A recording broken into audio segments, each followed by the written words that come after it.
ஆரம்ப ஆராதனையிலே தேவனை தொழுது கொள்ளும்படியாக வந்திருக்கிற உங்கள் யாவருக்கும் ஓய்வு நாளின் நல்வாழ்த்துதல்களை தெரிவித்துக் கொள்கிறேன். பாடல் கூட்டத்தை தொடங்கும் முன்பதாக ஒரு சிறிய ஜெபத்தை ஏறெடுப்போம்.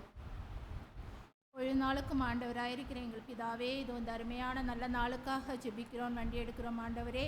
மீண்டுமாக ஒரு நாளை எங்களுடைய வாழ்க்கையிலே நீ தந்து கர்த்தாவே உம்மை துதிக்கவும் உம்மை கனம் செய்வோம். எங்களை இந்த ஆலயத்துக்கு நீ கூட்டி சேர்த்த மாபெரும் கிருபைக்காக நன்றி ஆண்டவரே.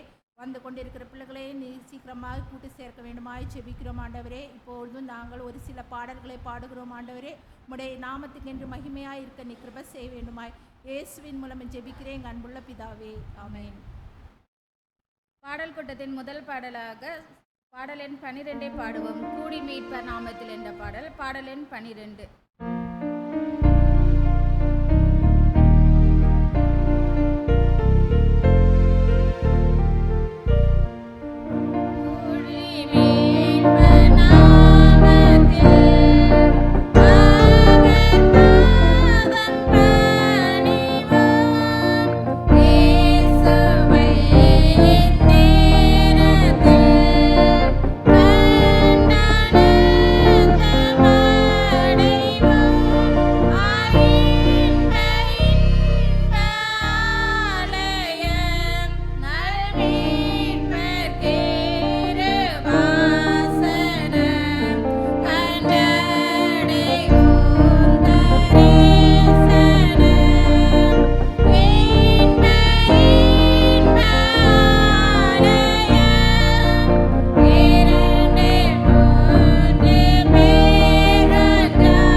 அடுத்த பாடலாக பாடல் எண் 113 பாடுவோம். அழைக்கிறார் அழைக்கிறார் இது என்ற பாடல். பாடல் எண் 113.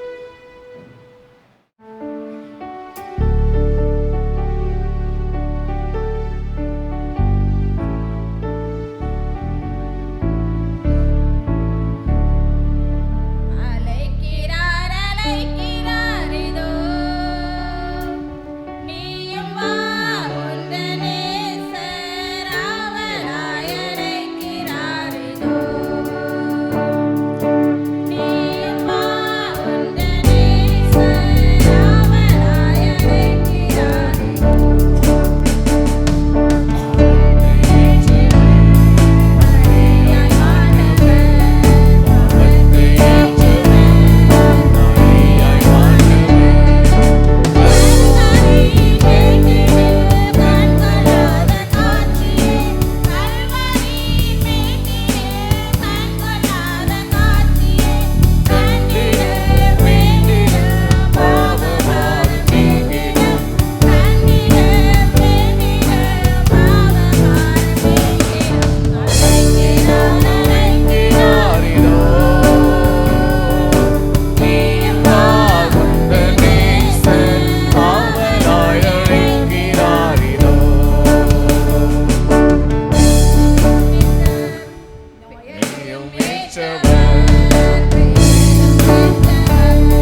பாடலாக பாடல் எண் 184 பாடுவோம். எனக்காக யாவற்றையும் செய்பவரே. பாடல் எண் 184.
ஆசீர்வதிப்பாராக. ஆமென்.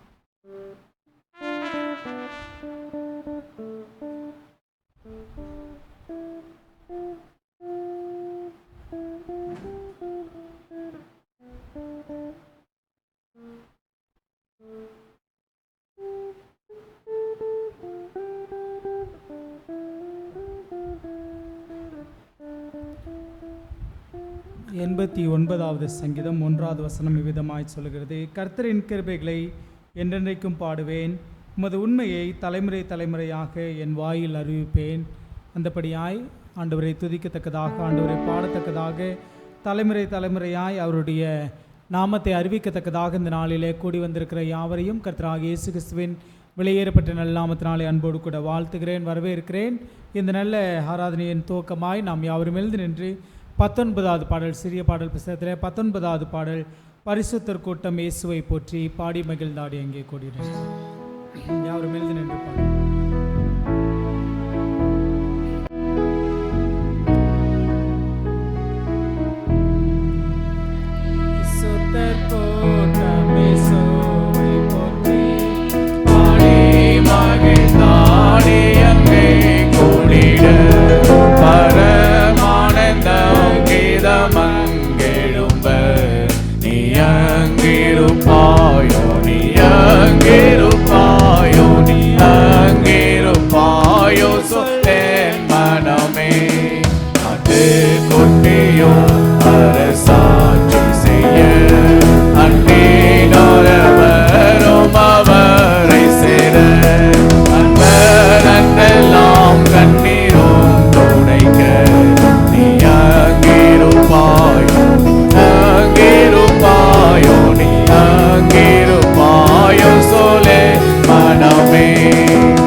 தாழ்த்தி முழங்கால் படியிட்டு ஜெபம் செய்வோம்.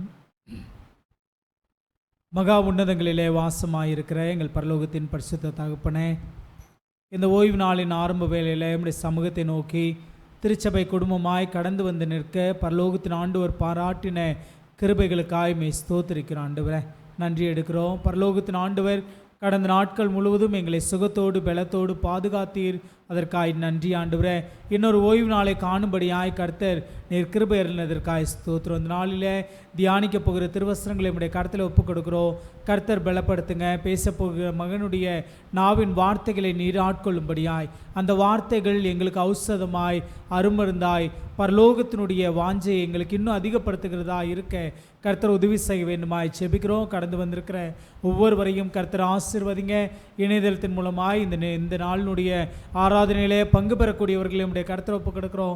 கர்த்தர் அவர்களையும் பலப்படுத்தும்படியாய் நம்முடைய சமூகத்தில் நாங்கள் கெஞ்சுகிறோம். அந்த ஆராதனை ஆரம்பம் முதல் முடிவரை தேவ கிருபை எங்களோடு கூட இருக்கும்படியாய் கிறிஸ்து இயேசுவின் வழியாய் ஜெபிக்கிறோம். எங்கள் ஜெபம் கேளும் ஜீவன் உள்ள நல்ல பிதாவே, ஆமென். இந்த நாளிலும் நம்ம தெய்வ செய்தியை சகோதரர் ஆண்ட்ரூ அவர்கள் பகிர்ந்து கொள்ள இருக்கிறார்கள். கர்த்தர் அவர் மூலமாய் நம்மோடு கூட இடைப்படுவாராக. பிரதர் ஆண்ட்ரூ அவர்கள்.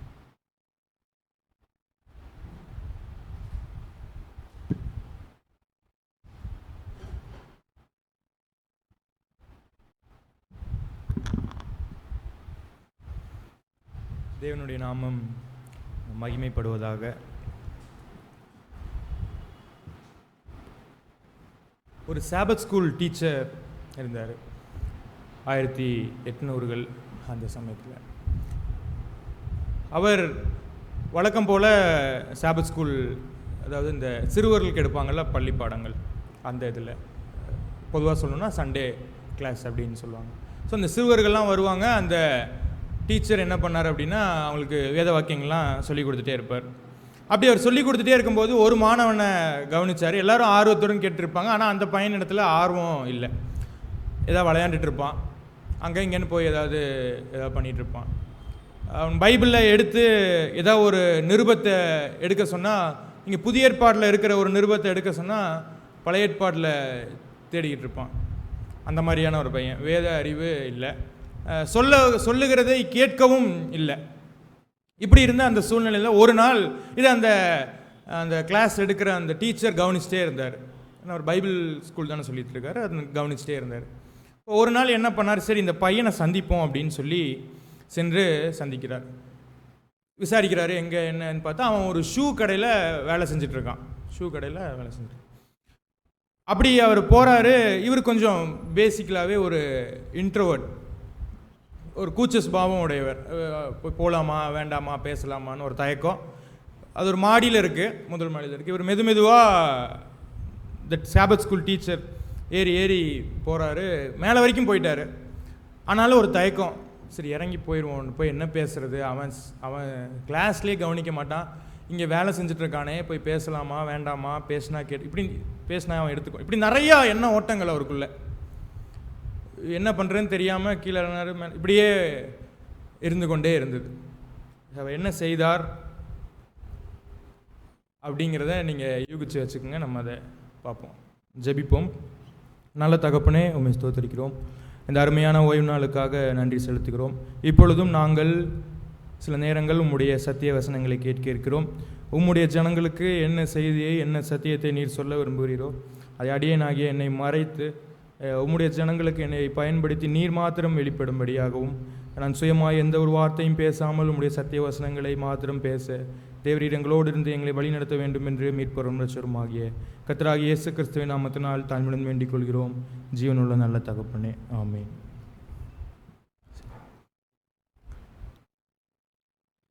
இந்த தலைப்பை பார்த்த உடனே ஒருவேளை மாற்றி கொடுத்துட்டானோ, இல்லை பாஸ்டர் தெரியாமல் போட்டாரா, இப்படியெல்லாம் எண்ண ஓட்டங்கள் இருந்திருக்கலாம். ஏன்னால் ஒரு 2-3 வாரங்களுக்கு முன்பதாக இதே தலைப்பில் நாம் ஒரு செய்தியை படித்தோம். நீங்கள் உங்கள் மாளிகையை எப்படி கட்டுகிறீர்கள், how you are building your castle அப்படிங்கிற தலைப்பில் பார்த்தோம். எந்த பகுதியிலேருந்து பார்த்தோன்னு ஞாபகம் இருக்கா யாருக்காச்சும்? எந்த பகுதியிலேருந்து பார்த்தோம்? 1 கொரிந்தியர் 3ஆம் அதிகாரத்துக்கு திருப்பிக் கொள்ளுங்கள். 1 கொரிந்தியர் 3ஆம் அதிகாரத்துக்கு. இதே தலைப்பில் இதே பகுதியில் இதே வசனங்களை வைத்து 2-3 வாரங்களுக்கு முன்பதாக நாம் வேறொரு காரியத்தை நாம் பார்த்தோம். நம்மளுடைய தனிப்பட்ட வாழ்க்கையில் நாம் தேவனுக்கு முன்பதாக மாளிகைகளாக இருக்கிறோம். நாம் கட்டப்பட வேண்டும். நம்மளுடைய லிவிங் ரூம் எப்படி இருக்கணும், நம்மளுடைய கிச்சன் எப்படி இருக்கணும், நம்மளுடைய பெட்ரூம் எப்படி இருக்கணும், இதையெல்லாம் ஒன்றுபடுத்தி இந்த லிவிங் ரூம் என்பது நாம் மற்றவர்களோடு செலவழிக்கிற நேரங்கள், மற்றவர்களோடு நம்மளுடைய உறவு. இந்த பெட்ரூம் என்பது நமக்கும் தேவனுக்குமான உறவு.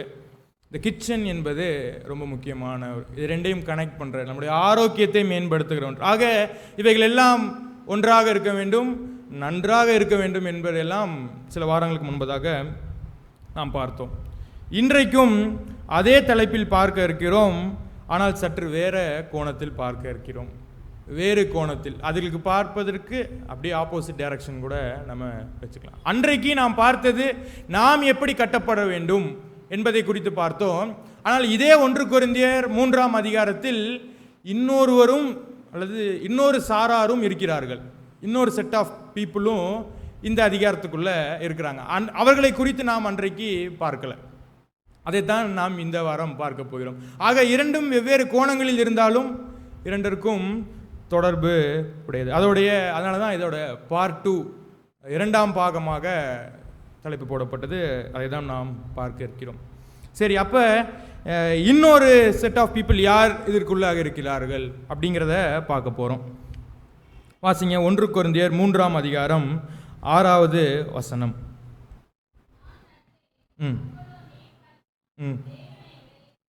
போதும். அப்போ இங்கே பவுல், இப்போ நீங்கள் உங்களுடைய சிந்தனை எல்லாம் இதற்கு நேராக வச்சுங்க. நம்ம இப்போ இந்த அதிகாரத்தை ஃபுல்லாக தான் பார்க்க போகிறோம். அப்போ இங்கே பவுல் ஒரு காரியத்தை சொல்கிறாரு. என்னென்னா, நமக்கு நன்றாக தெரிந்த ஒரு பழக்கமான ஒரு வசனம் என்னென்னா, நான் நட்டேன், அப்பல்லோ நீர் பாய்ச்சினான், தேவனே விளையச் செய்தார். அப்போ இங்கே 2 வெவ்வேறான மனிதர்கள் வெவ்வேறான வேலைகளை செய்கிறார்கள். 2 மனிதர்கள் 2 வெவ்வேறு வேலைகள். சரி, 7வது வசனத்தை வாசிங்க.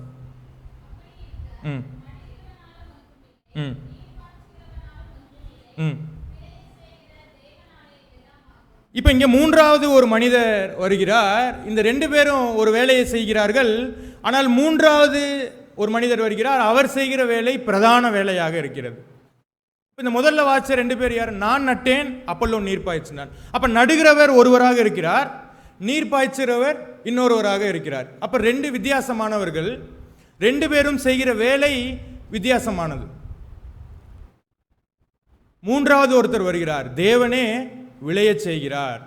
அப்படி என்றால் நடுகிறவனாலும் ஒன்றும் இல்லை, நீர் பாய்ச்சுகிறவனாலும் ஒன்றும் இல்லை, விளைய செய்கிற தேவனாலே எல்லாம். அப்போ இவங்க எல்லாரும் செய்கிற வேலை வித்தியாசமாக இருக்கலாம், ஆனால் இவங்கெல்லாம் ஒரே டீமில் இருந்து வேலை செய்கிறாங்க, ஒரே டீமில் இருந்து வேலையை செய்கிறார்கள். ஒருவர் நீர் பாய்ச்சுகிறார், ஒருவர் நடுகிறார், தேவன் விளை. இப்போ இது என்னன்னு நமக்கு நன்றாக தெரியும். ஊழியத்தை செய்கிறார்கள். இந்த ஊழியத்தில் அப்பல்லோ செய்கிற வேலையை பவுல் செய்யலை, பவுல் செய்கிற வேலையை அப்பல்லோ செய்யலை. 2 பேரும் வேற. ஆனால் 2 பேரும் ஒரே டீமாக இருந்து ஒரே நேர்கோட்டாக வேலையை செய்கிறார்கள். அந்த வேலை வேற வேற மாதிரி இருக்கு. ஆனால் இதில் முக்கியமான ஒரு வார்த்தை என்ன அப்படின்னா, விளையச் செய்கிற தேவனாலே எல்லாம் ஆகும். விளையச் செய்கிறவர். அப்போ நான் ஒரு வேலையை எப்படியெல்லாம் செய்கிறேங்கிறது முக்கியம் இல்லை. நான் எப்படியெல்லாம் நட்டேன் பார்த்து பார்த்து நான் ரொம்ப ப்ரிப்பரேஷன் பண்ணி சிரத்தை எடுத்து நான் நட்டா அது டக்குன்னு வந்துருமானா? இல்லை. அப்போ நான் நட்டு வச்சிட்டேன், அதுக்கு நான் டெய்லியும் போய் நீர் பாய்ச்சுறேன், டெய்லியும் அதை நான் பராமரிக்கிறேன். நீர் பாய்ச்சுறேன் அதை பராமரிப்பது, அந்த வேலையை அப்பல்லோ செய்கிறாருன்னு வச்சுக்கலாம். இப்போ அப்பல்லோ அப்படியெல்லாம் டெய்லியும் நீர் பாய்ச்சி அது விளைஞ்சிருமானா? இல்லை இல்லை. விளைய செய்கிறது யார் தானாமா? இது ரொம்ப முக்கியமான ஒரு கருத்து. இதை நீங்கள் மனசில் வச்சு அப்போ நாம் இவளுக்கு 2 பேரும் எவ்வளவு சிரத்தை எடுத்து இதிலிருந்து ஒரு பாடத்தை நாம் கற்றுக்கொண்டு போகிறோம். என்னென்றால், இருவரும் வெவ்வேறான வேலைகளை செய்கிறார்கள். இந்த 2 வெவ்வேறான மனிதர்கள் எவ்வளவு பிரயாசப்பட்டு ஒரு காரியத்தை செய்தாலும் அது விளையணுமா வேண்டாமா, அது பலன் தரணுமா வேண்டாமா அப்படின்னு தீர்மானிக்கிற இடத்தில் யார் இருக்கிறா?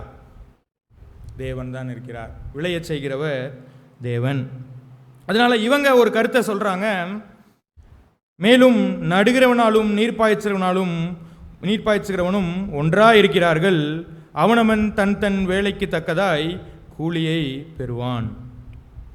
பார்த்த மாதிரி 2 பேரும் ஒன்று தான், ஆனால் வெவ்வேறு வேலைகளை செய்கிறார்கள். 2 பேரும் ஒன்று தான், ஆனால் வேலை வெவ்வேறு, அவங்களுக்கான கூலி கொடுக்கப்படுகிறது. சரி, இப்போ இதை பார்க்குறதுக்கு முன்பதாக இன்னொரு காரியத்தை சொல்லணும்னு நினச்சி நம்ம கடந்து வந்துட்டோம். என்ன அப்படின்னா, இந்த 1 கொரிந்தியர் 3ஆம் அதிகாரம் முழுமையாக என்ன இருக்குது அப்படின்னா, பவுலுடைய அட்வைஸ், இன்ஸ்ட்ரக்ஷன்ஸ், வார்னிங்னு கூட எடுத்துக்கலாம், எப்படி வேணால் எடுத்துக்கலாம். 3ஆம் அதிகாரம் முழுவதுமாக அப்படி தான் இருக்கும். அட்வைஸ், ஒரு அறிவுரை, ஒரு எச்சரிக்கை, இதை தான் சொல்லுகிறார். அப்போ ஒரு அட்வைஸ்னு எடுத்துக்கலாமே. அப்போ ஒரு அறிவுரை சொல்லுகிறார்கள் என்றால், ஒரு எச்சரிப்பு செய்கிறார்கள் என்றால் 2 முக்கியமான விஷயங்கள் இருக்கிறது. ஒன்று, என்ன சொன்னாங்க, அட்வைஸ் சொன்னாங்க, என்ன சொன்னாங்க அது முக்கியம். 2வது, ஏன் சொன்னாங்க அப்படிங்கிறது முக்கியம். அப்போ எந்த ஒரு அறிவுரையிலும் சொல்லிட்டு போனாங்க அப்படின்னா நம்ம முதல்ல கேட்கறது என்னவா தான் இருக்கும். எச்சரிப்பு சொன்னாங்கன்னா என்ன சொன்னாங்க அப்படி தானே கேட்போம். இப்போ என்ன சொன்னார்கள், அதை ஏன் சொன்னார்கள் அப்படிங்கிறத இந்த 2 கேள்வியை நம்ம மனசில் வச்சுக்க போகிறோம். அதில் இப்பொழுது பவுல் என்ன சொன்னார் அப்படிங்கிறதான் நம்ம what is that warning, advice எல்லாமே அவர் என்ன சொல்லுகிறாருன்னு தான் நம்ம இப்போ பார்த்துட்டு வரோம். சரி, இப்போ வாசிங்க 9வது வசனம். இருக்கிறோம், இப்பதான் இங்க ஒரு முக்கியமான ஒரு பகுதி இந்த 9வது வசனம் தான். இங்க பவுல் இதுவரைக்கும் அட்வைஸ் பண்ணிட்டே வந்தார். இந்த இடத்துல தெள்ள தெளிவா பிரிக்கிறாரு. 2 சாராரான மக்களை பார்க்கலாம். நாங்கள், நீங்கள். வசனம் இருக்குல்ல, மறுபடியும் வாசிங்க பாஸ். நாங்கள் தேவனுக்கு உடன் வேலையாட்களாய் இருக்கிறோம். நீங்கள் தேவனுடைய பண்ணை. நீங்கள், நாங்கள், நீங்கள்னு பிரிக்கிறார். அதுதான் சொன்னேன். இந்த 1 கொரிந்தியர் 3ஆம் அதிகாரத்தில் வேறொரு சாரார் இருக்கிறார்கள். யாரு? இந்த நாங்கள்னு சொல்றது. நாங்கள், இந்த நாங்கள்ல யார் வரா? அப்போலோ, பவுல், பேதுரு, அப்போஸ்தலர்கள் எல்லாம் சொல்ல. இவர்கள் எல்லாம் தேவனுடைய உடன் வேலையாட்களாக இருக்கிறார்கள். அப்ப இவங்களுடைய வேலை என்ன? கட்டுறது, அதாவது வேலையை செய்வது. ஒருத்தர் நீர் பாய்ச்சணும், ஒருத்தர் நட்டணும், ஒருத்தர் சில வேலைகளை செய்கிறார். இவளெல்லாம் தேவனுடைய உடன் வேலையாட்களாக இருக்கிறார்கள் அப்படின்னு சொல்லிட்டு அடுத்து சொல்ற. நீங்கள் தேவனுடைய பண்ணையும் மாளிகையுமா இருக்கிறீர்கள். இப்போ வாசிங்க 10வது வசனத்தை. எனக்கு அளிக்கப்பட்ட தேவ கிருபையின்படியே புத்தியுள்ள சிற்பாசாரியை போல அஸ்திபாரம் போட்டேன். வேறொருவன். போதும். இப்ப பவுல் சொல்றாரு, ஆமா நாங்கள்லாம் தேவனுடைய உடன் வேலையாட்களாக இருக்கிறோம். இப்ப அவர் என்ன பண்ணாருங்கிறத பவுல் சொல்லுகிறார். எனக்கு அளிக்கப்பட்ட தேவ கிருபையின்படியே அப்படின்னா எனக்கு கொடுக்கப்பட்ட வேலையின்படியே புத்தியுள்ள சிற்பாசாரியை போல அஸ்திபாரம் போட்டாராம். பவுல் என்ன செய்கிறார்? ஃபவுண்டேஷன் போடுறார். அந்த பில்டிங்க்கு ஒரு மாளிகை இருக்கிற அந்த மாளிகைக்கு அஸ்திபாரம் போடுகிறார், பவுல் போடுகிறார். தொடர்ந்து வாசிக்கும் பொழுது, வேறொருவன் அதன் மேல் கட்டுகிறான். அவனவன். போதும். அப்ப இவரோட வேலை என்னதான்? ஃபவுண்டேஷன் மட்டும்தான். கட்டுறது, அது மேல கட்டுறது வேறொருவனா. அப்ப இதிலிருந்து ஒன்று நமக்கு புரியுதுகிறது. ஒரு மாளிகை என்றால் அல்லது தேவனுடைய பண்ணை, தேவனுடைய வீடை ஒருவர் மாத்திரமே முழுமையாக கட்டி முடிக்கிறது இல்லை. ஃபவுண்டேஷன்லேருந்து பில்டிங் எழுப்பி அதை கட்டி முடிச்சு எல்லாம் பண்ணுறது ஒரு நபர் மாத்திரம் அதை செய்கிறது இல்லை.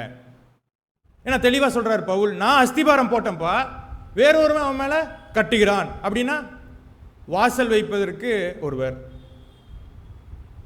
நிலைக்கால், ஜன்னல் அல்ல மாடி கட்டுறது இன்னொருவர். அவர் அப்போ இவருடைய வேலை என்ன? அஸ்திபாரம் போட்டார், இவர் போயிடுவார். இன்னொருத்தர் வருவார், அவர் என்ன பண்ணுவார்?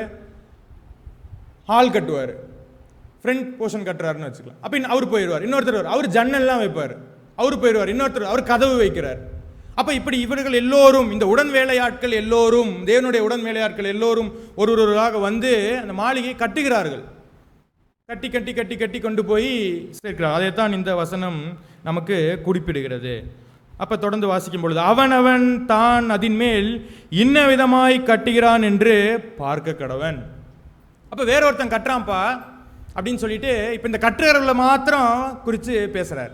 கட்டுகிறவர்கள் அப்போ அவன் கட்டுறான்ல, அப்படி ஒருத்தன் ஜன்னல் வைக்கிறான், ஒருத்தன் கதவை வைக்கிறான், ஒருத்தன் ஃப்ரண்ட் போர்ஷன் கட்டுறான், ஒருத்தன் மேலே, அப்படி அவன் கட்டுறவன் எப்படி கட்டுறான்னு பார்க்கணும். ஏனென்றால் இப்போ 11 வசனத்தை வாசிக்கும். போடப்பட்டிருக்கிற அஸ்திபாரமாகிய இயேசு கிறிஸ்துவை அல்லாமல் வேறு அஸ்திபாரத்தை போட ஒருவனாலும் கூடாது. ஒருவன் போதும். அப்ப அப்ப இவர் என்ன சொல்றாரு? இப்ப நான் அஸ்திபாரம் போட்டுட்டேன், வேற ஒருத்தன் வந்து என்ன பண்ணுவான்? அஸ்திபாரம் சரியில்லை எடுத்து வேற ஒருத்தன் போடுவானா? இல்ல, அப்படி பண்றது இல்லை. நான் அஸ்திபாரம் போட்டுட்டேன், இந்த அஸ்திபாரத்தை தவிர வேற யாராலும் இனி வேற அஸ்திபாரம் போட மாட்டாங்க. அப்ப வேற ஒருத்தர் வந்து வேற கட்டுவாங்க. அதைத்தான் இந்த வசனத்தின் மூலமாகவும் அவர் ஊர்ஜிதப்படுத்துகிறார். சரி, இப்போ 12வது வசனத்தை, இப்போ இது மைய பகுதி. 12வது வசனத்தை வாசி. ஒருவன் அந்த அஸ்திபாரத்தின் மேல் பொன் வெள்ளி விலையேறப்பெற்ற கல் மரம் புல் வைக்கோல் ஆகிய இவைகளை கட்டினாள். இப்போ இதை 2 வகையான இதை நம்ம பிரிக்கலாம். ஒருத்தர் என்ன பண்றாராம்? பொன் வெள்ளி விலையேற பெற்ற கல், இவை ஒரு பக்கம் இருக்கிறது. இன்னொரு சிலர் என்ன இருக்குது? மரம் புல் வைக்கோல். ஒன்று கணம் பொருந்திய அல்லது கணமிக்க சில மெட்டல்ஸை வச்சு கட்டுறாங்க. இன்னும் கொஞ்சம் பேர் எப்படி இருக்கு? மரம் கொஞ்சம் மதிப்பு குறைந்த இதை வச்சு கட்டுறாங்க. அப்படி என்றால் 12வது வசனத்தில் என்ன சொல்லுகிறார் என்றால், எல்லாம் கட்டுறாங்க அப்படின்னா நிஜ மாளிகை இல்லை, கட்டுகிற விதம். எல்லாரும் வேற வேற வேலைகளை தான் செய்கிறாங்க, ஆனால் ஒரே டீம், அவங்கள தேவனுடைய உடன் வேலையாட்கள். வேற வேற வேலைகளை செய்யலாம், ஆனால் இந்த இடத்துல அவர் என்ன சொல்றாரு அப்படின்னா, முதல் கட்டுவதை அவர் ஊர்ஜிதப்படுத்தினார். 2வது அவங்க எப்படி கட்டுறாங்க, என்ன விதத்தில் கட்டுகிறார்கள் அப்படிங்கிறத அடுத்த ஒரு இதில் ஒரு ஊமை போல சொல்லுகிறார். ஒருத்தர் என்ன பண்றான் அப்படின்னா, சிரத்தை எடுத்து ரொம்ப கஷ்டப்பட்டு பொன் வெள்ளி விலையேற பெற்ற கல் இதையெல்லாம் தேடி தேடி இதுக்கெல்லாம் தன் ஆஸ்தியை தெளிவு பண்ணி இதுக்கெல்லாம் பிரயாசப்பட்டு இப்பேற்பட்ட மெட்டல்ஸால அந்த அஸ்திபாரத்துக்கு மேல அந்த மாளிகையை கட்டுறான். இன்னொருத்தங்க எப்படி கட்டுறாங்க? கொஞ்சம் அலட்சியமா, அவ்வளோ சிரத்தை எடுக்க வேண்டாம், அவ்வளோ பிரயாசப்படாம மரம் கொஞ்சம் வைக்கோல் இந்த மாதிரியான சில காரியங்களை வைத்து கட்டுகிறார்கள். கட்டுகிற விதத்தை அடுத்து குறிப்பிடுகிறார். கட்டுகிற விதம் எப்படி இருக்கிறது என்று சொல்லுகிறார். இப்போ 13வது வசனத்தை வாசிப்போம். அவனவனுடைய வேலைப்பாடு வெளியாகும், நாளானது அதை விளங்க பண்ணும், ஏனெனில் அது. இப்ப 13வது வசனத்தை சொல்ல, அப்படி நீங்க எப்படி வேணா கட்டலாம்ப்பா, ஆனா அப்படி கட்டும் போது என்ன ஆகும்? உங்களுடைய வேலைப்பாடு ஆகுமா ஆகாதா?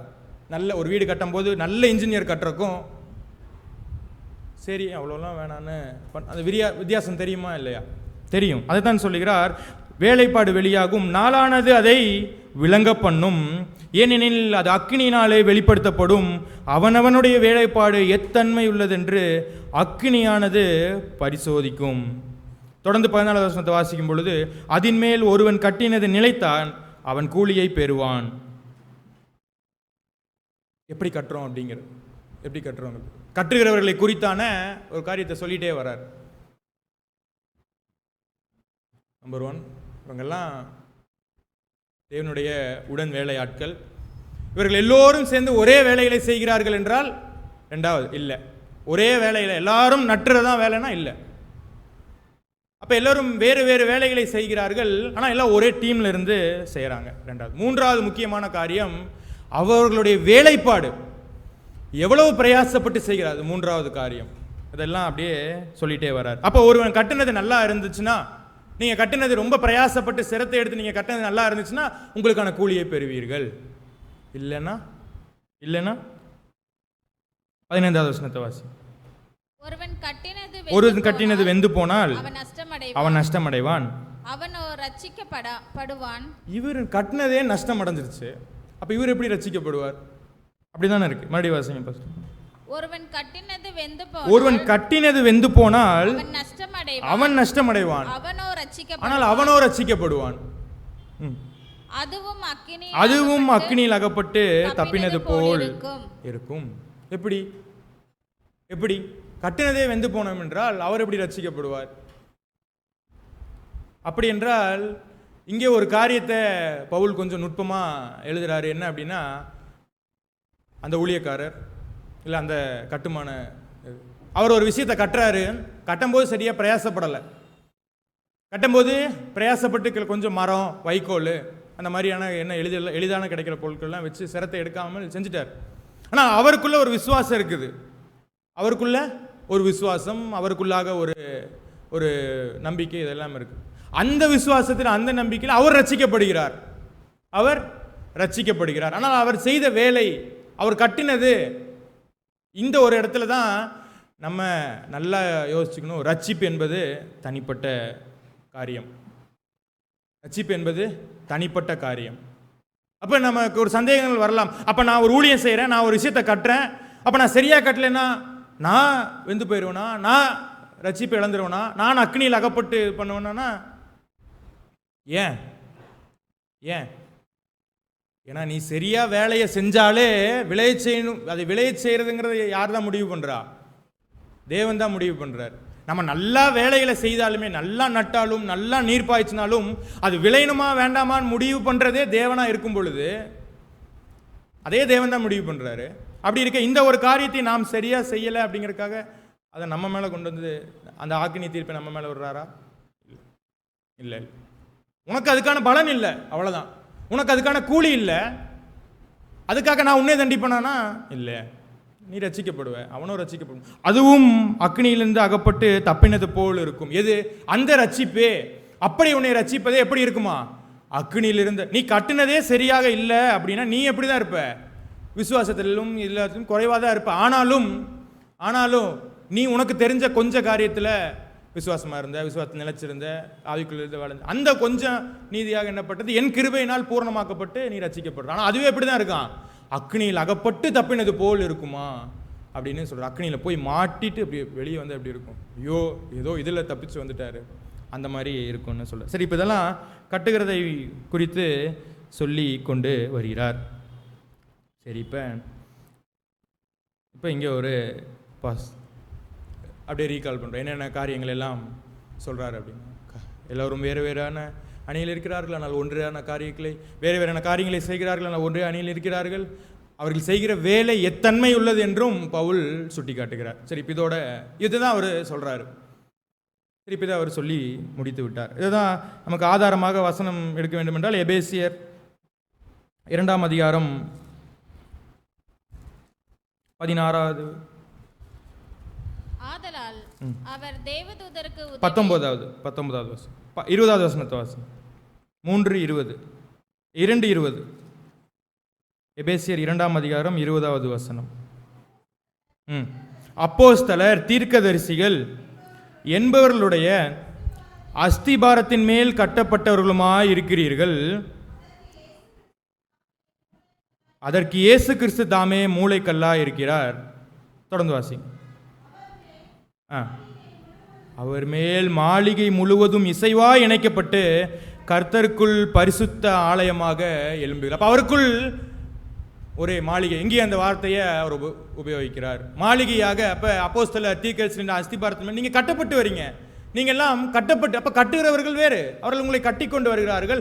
அவர்கள் கட்டுவதனால் நீங்கள் கிறிஸ்து இயேசுவுக்குள்ளாக மாளிகையாக, தேவனுடைய ஆலயமாக எழும்பி வருகிறீர்கள். தொடர்ந்து வாசிச்சோம்னா, அவர் மேல் நீங்களும் ஆவியினாலே தேவனுடைய வாசஸ்தலமாய் கூட்டி கட்டப்பட்டு வருகிறீர்கள். அப்போ நீங்கள் என்னத்தை திரும்பி திரும்பி அவர் வலியுறுத்தார்கள்? நீங்கள் எல்லாரும் ஒன்றாக கட்டப்பட்டு வருகிறீர்கள்.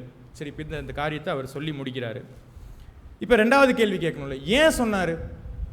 இந்த காரியத்தை அவர் சொல்லிட்டாரு, இது ஏன் அவர் சொல்லுகிறார்? ஏன் சொல்லுகிறார்? 1 கொரிந்தியர் 3ஆம் அதிகாரம் 4வது வசனம். ஒருவன் நான் பவுலை சேர்ந்த இல்ல 18வது வசனத்தை வாசிங்க.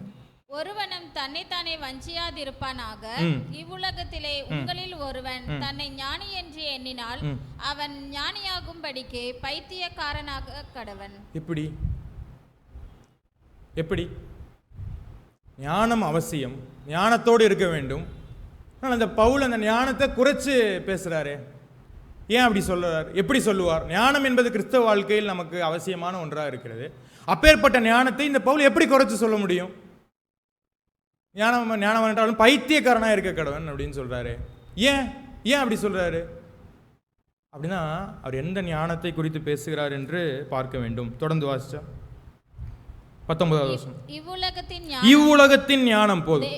இவ்வுலகத்தின் ஞானம் தேவனுக்கு முன்பாக பைத்தியமாக இருக்கிறது. அப்போ அந்த மக்களுக்கு, அந்த கொரிந்து பட்டணத்தின் அந்த சபையில் உள்ள மக்களுக்கு எல்லாம் ஞானம் இருக்கிறது.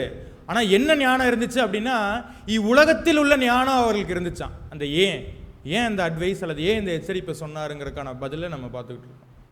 ஏன் சொல்றாரு அப்படின்னா அவர்களுக்கு இவ்வுலகத்தின் ஞானம் இருக்குது. இவ்வுலகத்தின் ஞானம் தேவனுக்கு முன்பதாக பைத்தியமா இருக்கிறது. அப்ப இவ்வுலகத்தின் ஞானம் அவர்களுக்கு என்னத்தை தந்துச்சு, என்னத்தை செய்ய தூண்டுச்சு? இப்ப வாசிங்க 4வது வசனம். ஒருவன் நான் பவுலை சேர்ந்தவன் என்றும் வேறொருவன் நான் அப்போலோவை சேர்ந்தவன் என்றும் சொல்லுகிறபடியால் நீங்கள் மாமிசத்திற்குரியவர்கள் அல்லவா? இவ்வுலகத்தின் ஞானம் அவர்களை என்ன சொல்ல தூண்டுகிறது என்றால் நான் அப்போலோவை சேர்ந்தவன், நான் பவுலை சேர்ந்தவன். பிரிவினை உண்டாக்கி வச்சுக்கிறாங்க. அப்படி சேர்ந்தவன் சொல்றங்காட்டி அவங்க சும்மா சேர்ந்தவன், நான் அப்போலோவை சேர்ந்தவன், நான் பவுலை சேர்ந்தவன் பாசிட்டிவா சொல்லலை. நான் அப்போலோவை சேர்ந்தவன், நான் பவுலை சேர்ந்தவன். பவுல் யாரு? எப்பேற்பட்ட வல்லமையானவர். அப்போ அவருடைய ஸ்டூடெண்ட் நான்.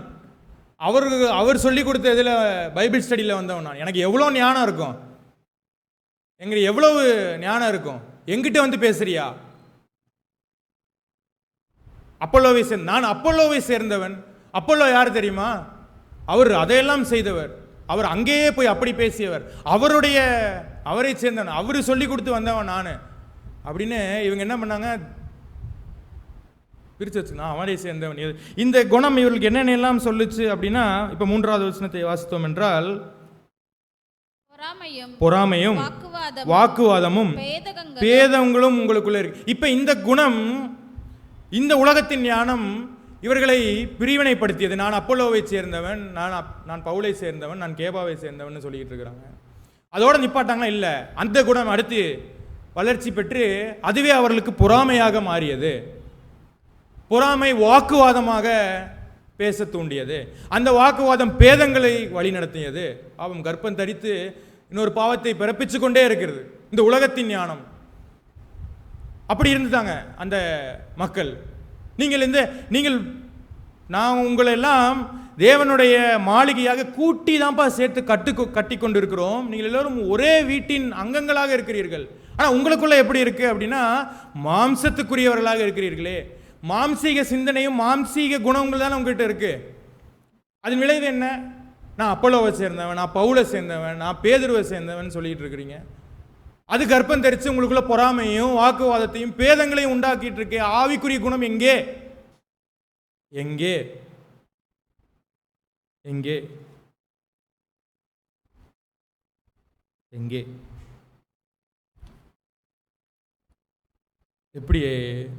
எப்படி மாத்திருச்சு பாருங்க. பவுல் தான் அஸ்திபாரம் போட்டார், வேறொருவர் நன்றாக தான் காட்டினார். ஆனாலும் அவர்கள் தங்களை கிறிஸ்துவின் மாளிகையின் இணக்கமாக பார்க்கவே இல்லை. மாறாக மாம்சீக குணத்தை தான் வழி நடத்திட்டே வந்தாங்க. அது அப்படியே வச்சுக்குவோம். ஒரு கதை ஒன்று விட்டுட்டு வாங்க, அது அப்படியே இருக்கு. அப்போ அந்த வேதப்பாட ஆசிரியர், அந்த டீச்சர்ஸ், ஸ்டூடெண்ட்ஸ் சொல்லி கொடுக்குற டீச்சர் ஒரு வழி இல்லாமல் அப்படியே ரொம்ப தடுமாறிட்டே இருந்தார். என்ன பண்ணுறேன்னு தெரியாமல் சரி இந்த பையன்கிட்ட பேசலாமா வேண்டாமா சொல்லிட்டு ஒரே மனசுக்குள்ளே இவருக்கு சரின்னு போய் பேசிட்டார். பேசினா அந்த பையன் அப்படியே உட்காந்து கேட்குறான். அவன் மனசில் இருந்த பாரத்தையெல்லாம் சொல்கிறான். ரொம்ப ஆர்வமாக கேட்குறான்.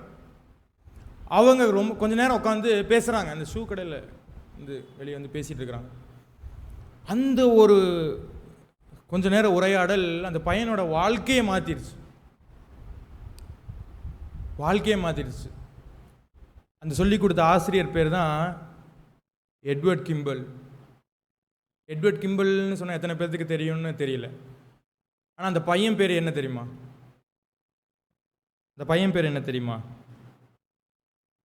ட்வைட் லைமன் மூடி, பாப்புலர்லி நோன் அஸ் டிஎல் மூடி. இவரை தெரியாதவங்க நம்மள இருக்க முடியாது. டிஎல் மூடி பெரும் பிரசங்கியாளர். சரி, எத்தனை பேருக்கு அவர் பிரசங்கம் பண்ணியிருக்காரு அப்படின்னா ஏறக்குறைய 100 மில்லியன் பீப்புளுக்கு பிரசங்கம் பண்ணியிருக்கு. அத்தனை லட்சம் மக்களுக்கு பிரசங்கம் செய்திருக்கிறார். அத்தனை லட்சம் மக்களுக்கு பிரசங்கம் செய்திருக்கிறார். டிஎல் மூடி பெரிய பிரசங்கியாளர் சிவில் வார் டைம்.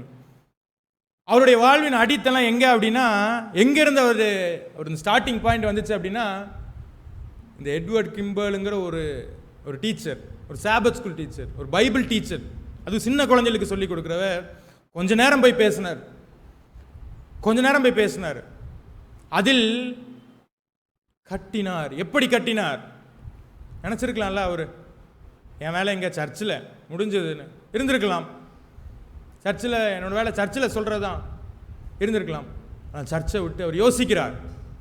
இந்த பையன் ஆக்டிவிட்டீஸ் இப்படி இருக்கு, அவனை குறை சொல்லலை, அவனை திட்டலை, அவனை ஒதுக்கலை, அவனை குறித்து யோசிக்கிறார். சிரத்தை எடுத்து அவனை போய் பார்க்குறாரு எங்கே இருக்கான்னு, அவனோட பேசுகிறார். தயக்கம் இருக்கு இவருக்கு, ஆனாலும் பேசுகிறாரே. எப்படி கட்டினார், எந்த விதத்தில் கட்டுகிறார்? பொன் வெள்ளி விலையேற பெற்ற கற்களினால் கட்டினார். அப்போ அவருக்கு தெரியுமா, இந்த ட்வைட் லைமன் மூடி லட்சக்கணக்கான மக்களுக்கு பிரசங்கம் செய்வார், அது மூலம் ஆயிரக்கணக்கான மக்கள் கிறிஸ்துவை அறிவார்கள் என்று அவருக்கு தெரியுமா? அப்போ மூடிக்கே தெரிஞ்சிருக்காரு. ஆனால் கட்டினார் அல்லவா. இந்த மூடிக்கு அவர் ஒருவர் தான் கட்டினார்னா இல்லை, அதுதான் அந்த சொன்னோன்னா அவர் அப்படியே வந்துட்டாரானா இல்லை. அதுக்கு மேலே சர்ச்சுக்கு போயிருப்பார், பாஸ்டர்ஸ் கட்டியிருப்பாங்க. அதுக்கு மேலே இன்னும் வேறு சில வேத வல்லுநர்கள் கொஞ்சம் கொஞ்சமாக கட்டப்பட்டு அவர் பிற்பாக எப்படி மாறினார் என்று நம்ம எல்லாத்துக்கும் தெரியும். இங்கே 2 பேர் இருக்காங்கல்ல, கட்டினவர், கட்டப்பட்டவர். அவர் எப்படி வளர்த்திட்டார்? அப்படித்தானே இருந்திருக்கணும், மேலே மேலே எல்லாம் வளர்ந்தார். ஆனால் இந்த சபையினர் மக்கள் எப்படி என்றால், கட்டப்பட்டது நன்றாக கட்டப்பட்டார்கள், ஆனால் அவர்கள் தங்களுக்குள்ளாக வளர்த்தினது என்னமோ மாம்ச குணங்கள் தான். 2 தீமோத்தேயு 2ஆம் அதிகாரம் 20வது வசனம். 2 தீமோத்தேயு 2ஆம் அதிகாரம் 20வது வசனம்.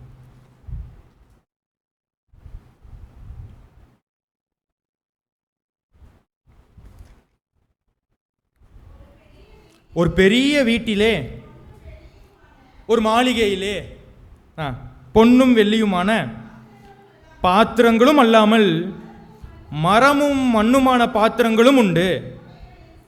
அவைகளில் சில கனத்திற்கும் சில கனவீனத்திற்கும் ஆனவைகள். தொடர்ந்து வாசி. 20. ஆகையால் ஒருவன் இவைகளை விட்டு தன்னை சுத்திகரித்து கொண்டால் அவன் பரிசுத்தமாக்கப்பட்டதும் எஜமானுக்கு உபயோகமானதும் எந்த நற்கிரியைக்கும் ஆயத்தமாக்கப்பட்டதுமான கனத்துக்குரிய பாத்திரமாய் இருப்பான். அப்போ ஒரு பெரிய வீட்டிலே, ஒரு மாளிகையிலே கனமான பொருட்களும் இருக்கு, கனவீனமான பொருட்களும் இருக்கிறது. இந்த மக்கள் என்னவா இருந்தாங்கன்னா, கொஞ்சம் கனவீனமான பொருட்கள், கொஞ்சம் கனவீனமான இதாக இருந்தார்கள். இப்போ இதனால் இவங்க என்னத்தை இழந்து போனாங்க, என்ன தலைப்போட ஒன்றியே வரமாட்டேங்குது என்றால், இதனால் இவர்கள் என்னத்தை இழந்து போனார்கள்? 1 கொரிந்தியர் 3ஆம் அதிகாரம், இப்போ வாசிப்போம். 1 கொரிந்தியர் 3ஆம் அதிகாரம் 1வது வசனம். மேலும் சகோதரரே, நான் உங்களை ஆவிக்குரியவர்கள் என்று எண்ணி உங்களுடனே பேசக்கூடாமல் மாம்சத்துக்குரியவர்கள் என்றும் கிறிஸ்துவுக்குள் குழந்தைகள் என்றும் எண்ணி பேச வேண்டியதா இருக்கிறார். இவர்களை அவர் ஆவிக்குரியவர்கள் என்று எண்ணாமல் மாம்சத்துக்குரியவர்கள் என்று எண்ணி பேச வேண்டியதாயிருச்சான். தொடர்ந்து வாசிக்கும் பொழுது, நீங்கள் பலன் இல்லாதவர்களானதால் உங்களுக்கு சாப்பாடு கொடுக்காம பாலை குடிக்க கொடுத்தேன், கொஞ்சம் லகுவான ஆகாரத்தை குடிக்க கொடுத்தேன். இன்னமும் நீங்கள் மாம்சத்துக்குரியவர்களா இருக்கிறபடியால் இப்பொழுதும் உங்களுக்கு பலன் இல்லை அப்படின்னு சொல்றார். கட்டுனது என்னமோ நான் தான்ப்பா, ஆனா உங்களுக்குள்ள என்ன வளர்ந்திருக்கும் என்றால், நீங்கள் ஆவிக்குரியவர்களாக வளருவீங்க அப்படின்னு நினைச்சு நாங்க கட்டின. ஆனா நீங்க என்ன நினைச்சிட்டு இருக்கீங்க? நீங்க இன்னும் மாம்சத்திற்குரியவர்களாக குணங்களை வளர்த்திட்டு இருக்கிறீங்களே. இதனால என்ன ஆயிடுச்சு அப்படின்னா, உங்களுக்கு நான் பலமுள்ள சாப்பாடை கொடுக்காம கொஞ்சம் பாலை தான் இன்னும் கொடுத்துக்கிட்டு இருக்கேன். சாப்பாட்டுக்கு பஞ்சம் அல்ல, நல்லா புரிஞ்சுக்கும். சாப்பாட்டுக்கு பஞ்சம் அல்ல, ஆகாரம் அல்ல, சத்தியத்துக்கு பஞ்சம் அல்ல. சத்தியம் என்னிடத்தில் இருக்கிறது, ஆனால் அதை நான் உங்ககிட்ட சொல்ல முடியல. ஏன்னா நீங்க இன்னும் அதற்கு தயாராகல. பாலை குடிக்கிறதுக்கு தான் நீங்கள் இன்னும் ஆயத்தமாக இருக்கிறீங்க. ஏன்னா இந்த குணம்லாம் உங்களுக்குள்ளே இருக்கு, இந்த குணம்லாம் உங்களுக்கு இருக்கு. அந்த குணம் கர்ப்பம் தரித்து தரித்து பாவத்தை பிறப்பித்து கொண்டே இருக்கிறது. எப்படி நான் உங்களுக்கு ஆவிக்குரிய பலமான சத்தியத்தை கொடுப்பது? சத்தியத்திற்கு பஞ்சமல்ல, அன்றைக்கும் இன்றைக்கும் என்றைக்கும் தேவனிடத்திலிருந்து வருகிற சத்தியத்திற்கும் ஆகாரத்திற்கும் ஒருபோதும் பஞ்சம் இல்லை. பிரச்சனை என்ன அப்படின்னா, அந்த மக்கள் அதுக்கு தயாராக இல்லை. அந்த மக்கள் அதற்கு தயாராக இல்லை. அவங்களுக்கு பால் தான் குடிக்க கொடுக்க முடியும், அவரிடத்தை திணிக்க முடியாது. அதனால தான் பவுல் சொல்கிறாரு, உங்களுக்கு என்னால் அந்த ஆகாரத்தை கொடுக்க முடியாமல் இன்னும் குழந்தைகள் என்று எண்ணி பாலை தான் கொடுத்துட்ருக்கேன். இதனால் இவங்க எண்ணத்தை இழந்து போனாங்க அப்படின்னா, எபிரேயர் 5ஆம் அதிகாரம் 12வது வசனம். எபிரேயர் 5ஆம் அதிகாரம் 12வது வசனம். காலத்தை பார்த்தால் போதகராக இருக்க வேண்டிய உங்களுக்கு தேவனுடைய வாக்கியங்களின் மூல உபதேசனங்களை மறுபடியும் உபதேசிக்க வேண்டியதாக இருக்கிறது. நீங்கள் பலமான ஆகாரத்தை அல்ல பாலை உண்ணத்தக்கவர்களானீர்கள். பால் உண்ணுகிற குழந்தைகளா இருக்கிறபடினாலே நீதியின் வசனத்தில் பழக்கமில்லாதவனர். எப்படி சொல்றாரு பாருங்க. காலத்தை பார்த்தா நீங்க நேரம் போதகர்களாக இருக்கணும். அப்படி என்றால் காலத்தை பார்த்தால் நீங்கள் இந்நேரம் கட்டுகிறவர்களாக இருக்க வேண்டும், தேவனுடைய உடன் வேலையாட்களாக இருக்க வேண்டும். ஆனால் இன்னும் நீங்கள் என்னதான் பண்ணிட்டு இருக்கீங்க? எனக்கு பாலே பிடிச்சிருக்கு, நான் அதை குடிச்சுக்கிறேன், அதுலேயே நீங்கள் இருக்கிறீங்களே. எப்படி? சிரத்தை எடுத்து நாங்கள் கட்டுவது உங்களை பலமுள்ளவர்களாக ஆக்கதானே அப்படின்னு பவுல் அங்கலாய்க்கிறார் அந்த ஜனங்களை பார்த்து. காலத்தை பார்த்தால் போதகர்களாக இருக்க வேண்டிய நீங்கள் இன்னும் ஒரு மிகப்பெரிய ஸ்லாக்கியம் தானே. எத்தனை பேருக்கு கிடைக்கும்? 1 கொரிந்தியர் 3ஆம் அதிகாரம் 9வது வசனம். நாங்கள் தேவனுக்கு உடன் எத்தனை பெரிய ஸ்லாக்கியம், எத்தனை பெரிய பாக்கியம். தேவனுக்கு உடன் வேலையாட்களா இருப்பது எவ்வளவு பெரிய பாக்கியம். அதை இழந்துட்டு இவங்க என்ன பண்ணிட்டு இருக்காங்களா? போதும், நாங்கள் இருக்கிற நிலைமையில இருக்கேன். அதை கெடுக்கிறதுக்கு இவனுடைய மாம்சமான குணங்கள். இன்றைக்கு நாமும் அப்படி இருக்கிறோமா என்று சிந்தித்து பார்க்க வேண்டியது. காலத்தை பார்த்தால் இன்றைக்கு நமக்கெல்லாம் தேவன் ஒரு அழைப்பை, இப்போ நாம் எல்லாரும் கட்டப்பட்டு இருக்கிறோம், அதை யாராலும் மறுக்க முடியாது. தானாக நமக்கு நான் இருக்கேன், என்னோட அம்மா, எங்கள் யாரோ ஒருத்தர் நாம் இன்றைக்கு இந்த சபையில் உட்காந்து கொண்டு இருக்கிறோம் என்றால் யாரோ ஒரு மிஷினரி இல்லை யாரோ ஒரு எஃபோர்ட் மீட்டிங்கில் ஒரு பாஸ்டர் நம்முடைய அப்பா அம்மாக்களுக்கு சத்தியத்தை கட்டியிருப்பார். அதன் விளைவாக இன்றைக்கு அவருடைய பிள்ளைகளாக நாம் இந்த சபையில் இருக்கிறோம். அங்கங்களாக கிறிஸ்துவின் மாளிகையில் கூட்டி கட்டப்பட்டவர்களாக இருக்கிறோம். செவராக, ஜன்னலாக சொல்கிறாரല്ലോ, ஒரே சரீரத்தின் பல அவயங்களாக இருக்கிறீர்கள் என்று. அப்படிதான் இருக்கிறோம் நாம் இன்னைக்கெல்லாம். ஆனால் இந்த நிலை பத்தாது. தேவன் இந்த நிலையில் இருப்பவர்களுக்கு இன்னொரு வேலையை கொடுக்கிறார். என்ன அப்படின்னா, அவருடைய உடன் வேலையாட்களாய் ஆகிறதற்கு, இன்னும் சொல்ல போனால் கிறிஸ்துவின் மாளிகையை அவரோட சேர்ந்து கட்டுவதற்கு தேவன் ஒரு அழைப்பை கொடுக்கிறார். அதனால் அந்த மக்கள் இன்றைக்கு எப்படி இருந்தார்கள் என்றால், இன்றைக்கு நாம் அப்படி இருக்கிறோமா இல்லையா என்று சிந்தித்து பார்க்க வேண்டும். 22ஆம் வசனத்தில் முடிக்கும் பொழுது, பவுலாகிலும் அப்போலோவாகிலும் கேபாவாகிலும் உலகமாகிலும் ஜீவனாகிலும் மரணமாகிலும் நிகழ்காரியங்களானாலும் வருங்காரியங்களானாலும் எல்லாம் உங்களுடையது, நீங்கள் கிறிஸ்துவனுடையவர்கள், கிறிஸ்து தேவனுடையவர் என்று சொல்லி முடிக்கிறார். அவனுக்கு புரியவே இல்லை கடைசி வரைக்கும் இது சொல்லுகிறது. அது வரைக்கும் அவங்க மனம் திரும்பி இருக்கலாம். ஆனால் அந்த சமயத்தில் அவர்களுக்கு புரியவில்லை. அவர்கள் நான் அப்போலோவை சேர்ந்தவன், நான் கேபாவை சேர்ந்தவன் என்று மாம்சத்திற்குரிய குணத்திலே இருந்தார்கள். விளைவு என்னாச்சு அப்படின்னா, அந்த பாக்கியமான ஸ்லாக்கியத்தை இழந்து போய். இன்றைக்கு நமக்கு தேவன் சத்தியத்தை கொடுத்திருக்கிறார். சத்திய வெளிச்சத்தை, தீர்க்க தரிசன வரத்தையும், ஆரோக்கிய விதிமுறைகளையும், வாழ்வியல் நடைமுறைகளையும் நமக்கு ஈவாக கொடுத்திருக்கிறார். உலகில் வேற எங்கும் இல்லாத சத்தியங்களையும் ஈவாக கொடுத்திருக்கிறார். என்ன அப்படின்னா, கொடுக்கிறது எதற்காக? கட்டணும். அப்படித்தானே தேவன் எதிர்பார்க்கிறார். நீங்கள் எல்லாரும் கட்ட வேண்டும் என்று. போதகருக்கு திருச்சபை என்கிற மாளிகை, மூப்பர்களுக்கும் போதகர்களுக்கும் திருச்சபை என்ற மாளிகையை கட்ட. நமக்கு அதில் பங்கு இல்லையா? இருக்கே. எங்க பெற்றோர்களாக இருக்கிறோம். பெற்றோர்களாக இருப்பவர்களுக்கு பிள்ளைகள் என்னும் மாளிகையை கட்டுகிற ஒரு ஸ்லாக்கியத்தை கொடுத்துருக்கிறார். நம்ம பெரிய இடத்துல யோசிக்கணும். பாஸ்டர்ஸ், எல்டர்ஸ் தான் இது பண்ணணும். நம்ம இல்லைன்னா நம்ம வீட்டில் இருக்கிறாங்க, நமக்கு முன்பதாக வேலை, நம்முடைய நண்பர்கள், இதிலெல்லாம் கற்றக்கான வேலைகளை தேவன் நமக்கு அந்த ஸ்லாக்கியத்தை கொடுத்திருக்கிறார். உடன் வேலையாட்கள் ஆகும்படி தேவனோடு மாளிகையை கட்டும்படியான ஸ்லாக்கியத்தை நமக்கு கொடுத்திருக்கிறார். ஆனால் நாம் அதற்கு ஆயத்தம் இல்லாமல் இருக்க காரணம் என்ன அப்படின்னா, இந்த ஜனங்கள் நமக்கு முன்மாதிரியாக இருந்திருக்கிறார்கள். என்னென்றால் மாம்சத்திற்குரிய ஏதோ ஒரு குணம் அவங்களுக்குள்ளே இருந்துச்சு. இதை ஒன்று பார்க்குறதுக்கு ரொம்ப சிம்பிளாக இருக்குது. நான் அப்போலோ சேர்ந்தவன், பவுல் சேர்ந்தவன். இதில் என்ன அப்படின்னா, அதுக்குள்ளே பொறாமை, அதுக்குள்ளே அது கர்ப்பம் தரித்து போய் போய் போய் ஒரு மாம்சீக குணம் அவங்களுக்குள்ளே இருந்துச்சு. அது கர்ப்பம் தரித்து அப்படியே மல்டிப்ளை ஆகியே போய் கடைசியில் அவங்கள பலமுள்ள ஆகாரத்தை சாப்பிடாமையே ஆக்கிடுச்சு. நமக்கும் அந்த ஸ்லாக்கியத்தை தேவன் கொடுத்திருக்கிறார். நாம் எல்லோரும் அவருக்குள்ளாக மாளிகையும் பண்ணையுமாய் இருக்கிறோம். அது மாத்திரமல்லாமல் கட்டுகிற ஸ்லாக்கியத்தையும் அந்த பாக்கியத்தையும் தேவன் கொடுத்திருக்கிறார். அவரோடு சேர்ந்து கட்டி கொண்டு இருக்கிறோம். அதற்காக நாம் தேவனை ஸ்தோத்தரிப்போம். அவரோடு சேர்ந்து மாளிகையாக இருக்கிறோம், அதற்காகவும் தேவனை ஸ்தோத்தரிப்போம்.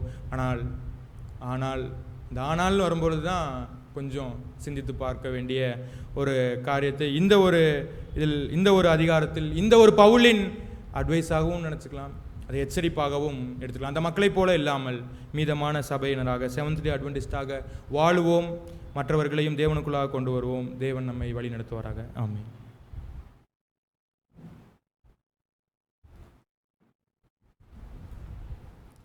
நல்ல தெய்வ செய்திக்காய் ஆண்டவரை ஸ்தோத்திரிக்கிறேன். தூதை சுமந்து வந்த மகனை தேவன் வெகுவாய் ஆசீர்வதிப்பாராக. கேட்ட சத்தியத்திற்கு நம்மை ஒப்புக்கொடுக்கத்தக்கதாக யாவரும் எழுந்து நின்று 161வது பாடல் மேகம் மீதில் இயேசுராஜன் வேகம் வராரு என்ற பாடலை படம். யாரும் எழுந்து நின்று 161வது பாடல்.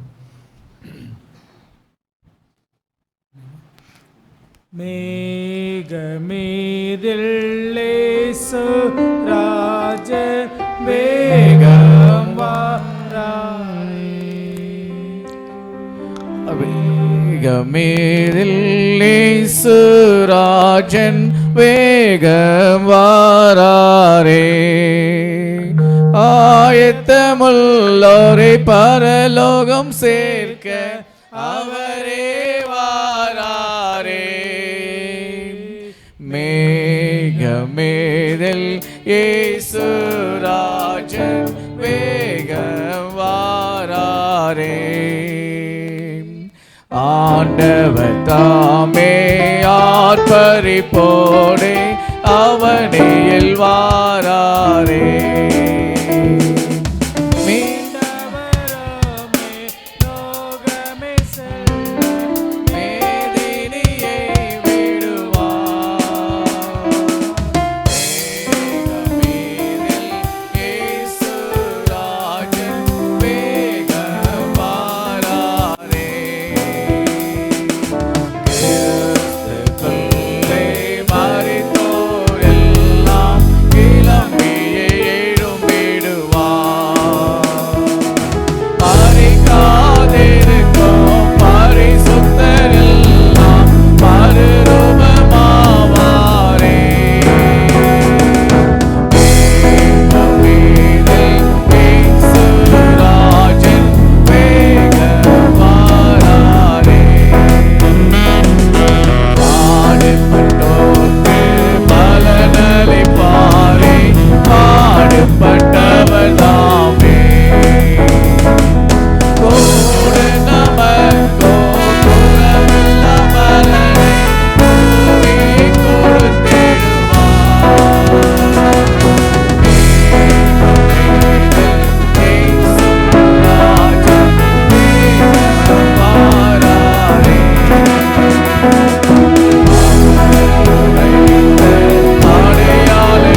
தாழ்த்தி ஜெப செய்வோம். பிரதர் ஆண்ட்ரூ அவர்கள் நம்மை ஜெபத்தில் வழி நடத்துவார். நேற்றும் இன்றும் என்றும் மாறாது இருக்கிற எங்கள் நல்ல தகப்பனே உம்மை ஸ்தோத்திரிக்கிறோம். 6 நாட்களுக்குள்ளாகவும் பூமியையும் பூமிக்கு தேவையானது அனைத்தையும் தேவரீர் சிருஷ்டித்து 7ஆம் நாளை உண்டாக்கி அதை பரிசுத்தமாக்கி அதிலே ஓய்ந்திருந்தபடியால் அதை எங்களுக்கும் உமக்கும் உடன்படிக்கையாக தந்திருக்கிறீரே, உமக்கு நன்றி செலுத்துகிறோம். அந்த ஓய்வு நாளிலே இன்றைக்கு உம்முடைய மாளிகையான இந்த ஆலயத்திலே எங்களை எல்லாம் கூட்டி சேர்த்திருக்கிறீர்களே, நன்றி செலுத்துகிறோம் தகப்பனே. காலம் சமீபமாக இருக்கிறது. காலத்தை பார்த்தால் போதகர்களாக இருக்க வேண்டிய நீங்கள் இன்னும் பாலை உண்ணுகிறீர்கள் என்று சொல்கிற வேத வாக்கியத்தின்படி நாங்கள் இல்லாமல் காலத்தை கருத்தில் கொண்டவர்களாய், காலத்தை நிதானித்து பார்த்தவர்களாய், உம்முடைய மாளிகையிலே அங்கமாக இருக்கிறது மாத்திரமல்லாமல் உம்முடைய ஆலயத்தை கட்டுகிற பிள்ளைகளாக நாங்கள் இருக்க கிருபையாக இருங்க தகப்பனே. அதிலும் நாங்கள் வாசித்தது போல நாங்கள் எப்படி கட்டுகிறோம் என்பதையும் தேவர் எங்களுக்கு சொல்லியிருக்கிறீர் தகப்பனே. நாங்கள் அதை உம்முடைய ஆலயத்திற்கு உம்முடைய சத்தியத்தை எப்படி சொல்லுகிறோம் என்பதிலும் தேவரீர் எங்களுக்கு வைத்திருக்கிறீர். சில காரியங்களை சொல்லி கொடுத்திருக்கிறீர். அந்தபடி அல்லாமல் அந்த சிரத்தை எடுக்காமல், அந்த பிரயாசத்தை செய்யாமல், நாங்கள் மரம், வைக்கோல், புல் ஆகிய மதிப்பு கனவீனமான பொருட்களை கொண்டு கட்டாமல் கனமிக்க பொருட்களை கொண்டு கட்ட தேவரீர் கிருபையாக இருங்க தகப்பனே. நாங்கள் இன்னும் எங்களுக்குள்ளாக இருக்கின்ற தேவையற்ற மாம்சத்திற்கான குணங்கள், மாம்சத்திற்குரிய கிரியைகளை தேவரீர் எங்களிடத்திலிருந்து எடுத்து போடும்படியாக உம்முடைய சமூகத்தில் வைக்கிறோம் தகப்பனே. என்றாகிலும் எப்பொழுதும் நாங்கள் உமக்குள்ளாக கூட்டி கட்டப்பட்டு இருக்கிறோம் என்பதை நாங்கள் மறந்து விடாதபடி காத்துக்கொள்ளுங்க தகப்பனே, வழி நடத்துங்க. உங்கள் பரிசுத்த ஆவியானவர் எங்களோடு பேசுகிற அந்த சத்தத்தை நாங்கள் எப்பொழுதும் கேட்க கிருபையாக இருங்க தகப்பனே. இந்த உலகத்திற்குரிய ஞானத்தை நாங்கள் எடுத்துக்கொள்ளாமல் எங்கள் தேவன் எங்களுக்கு தருகிற சத்திய ஞானத்தையும் சத்திய அறிவையும் மாத்திரம் நாங்கள் எடுத்துக்கொள்ள தேவரீர் கிருபையாக இருங்க, வழி நடத்துங்க தகப்பனே. அப்பேற்பட்ட ஒரு சாட்சியாக மீதமான சபையாக நீ செவன்த் அட்வென்டிஸ்ட் மக்களை, திருச்சபையை தனியாக தேர்ந்தெடுத்து வைத்திருக்கிறீர். அதற்காக நாங்கள் நன்றி செலுத்துகிறோம் தகப்பனே. உமக்குள்ளாக அதிகமான உம்முடைய கிருபைக்காக நாங்கள் நன்றி செலுத்துகிறோம். இன்னும் அதிகமாக நாங்கள் வளர, இந்த சத்தியத்தை எங்களுக்கு கிடைத்த இந்த ஸ்லாக்கியத்தை நாங்கள் அதிகமாக பயன்படுத்தி கட்ட தேவரீர் கிருபையாக இருங்க, வழி நடத்த. அதற்கான பரலோக ஞானத்தை எங்களுக்கு நீங்கள் தரும்படியாக கேட்டுக்கொள்கிறோம் தகப்பனே. திருச்சபைக்காக வருகிறோம். திருச்சபையை வழிநடத்துகிற பிள்ளைகளுக்காகவும் திருச்சபையை தாங்குகிற பிள்ளைகளுக்காகவும் வருகிறோம். வழி நடத்துங்க, காத்துக்கொள்ளுங்க. சுகவீனமாக இருக்கிறவர்கள், பலவீனமாக இருக்கிறவர்களை உடைய சமூகத்தில் வருகிறோம். இந்த வாரத்திலே சுகவீனப்பட்டவர்களுக்காகவும் உடைய சமூகத்தில் வருகிறோம். சுகத்தை தாங்க, சத்துவத்தை தாங்க, பலப்படுத்துங்க தகப்பனே. எல்லாரும் உம்முடைய ஆலயத்திற்கு வந்து சாட்சி சொல்லும் கிருபையும் ஸ்லாக்கியத்தையும் நீர் தர வேண்டுமாக கேட்டுக்கொள்கிறோம் தகப்பனே. உலகத்தில் உள்ள நாடுகளுக்கும் நடக்கிற காரியங்கள் எல்லாம் நாங்கள் பார்த்து கொண்டு இருக்கிறோம், நாங்கள் கேள்விப்படுகிறோம் தகப்பனே. இவங்கள் எல்லாம் எங்களுக்கு திருஷ்டாங்கமாக எழுதப்பட்டு இருக்கிறது என்பதை உணர்ந்த பிள்ளைகளாக, காலத்தின் சமீபத்தை அறிந்த பிள்ளைகளாக இன்னும் அதிக பிரயாசத்தோடு சிரத்தோடு நாங்கள் செயல்பட தேவரீர் கிருபையாக இருங்க, வழி நடத்துங்க, காத்துக்கொள்ளுங்க. தேவரின் பொழுதே உம்முடைய சமூகத்தில் ஒப்படைக்கிறோம். நம்முடைய வீடுகள் எல்லாம் திரும்பி காலையிலே உம்மை துதிக்கும் துதியோடு வந்து தெய்வீக ஆராதனையிலே நாங்கள் கலந்து கொள்ள தேவரீர் கிருபையாக இருங்க, வழி நடத்துங்க. மீண்டுமாக திருச்சபையின் மக்களையும் பிள்ளைகளையும் உம்முடைய சமூகத்தில் ஒப்புக் கொடுக்கிறோம். நீரே வழி நடத்தி காத்துக்கொள்ள வேண்டும் என்று எங்கள் மீட்பரும் இரட்சகருமாகிய கர்த்தராகிய இயேசு கிறிஸ்துவின் நாமத்தினாலே தாழ்மையுடன் வேண்டிக் கொள்கிறோம். ஜீவனுள்ள நல்ல தகப்பனே, ஆமென். பரிசுத்த நாமத்தை ஸ்தோத்ரி. என் ஆத்மாவே கர்த்தரை ஸ்தோத்ரி. கர்த்தர் செய்த சகல பாரங்களையும் மறவாதே. ஆமென். நம்முடைய கர்த்தராகிய இயேசு கிறிஸ்துவினுடைய கிருபையும் பிதாவாகிய தேவனுடைய அன்பும் பரிசுத்த ஆவியானவருடைய ஐக்கியமும் சமாதானமும் பாதுகாப்பும் வழிநடத்தல் ஒத்தாசி நம் அனைவரோடும் இன்றும் என்றும் சதா காலங்களில் இருப்பதாக.